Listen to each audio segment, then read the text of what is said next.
merong kagandahan. Defender siya ng fam at owner na maaasahan. At si King Eric ang mabait sa tropahan. Tampuhin siya sa fam at defender na kaibigan.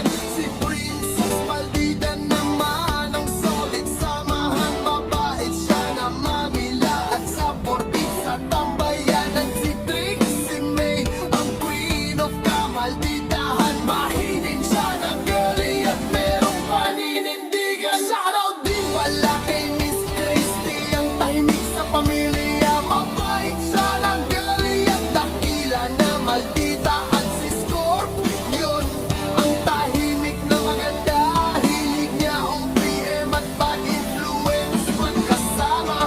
Si Nick naman ang pasaway sa pamilya. Loyal siya kay Sofiang at lasinggero na katropa. At si Sofiang ang tampuhin na maganda.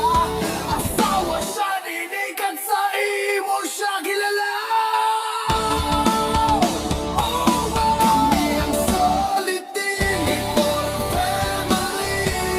Pamilya masaya, malakas at masagana. Kami solid team, for family. Respeto pinakita at mayroong pakikisama. Yan ang solid team, for family.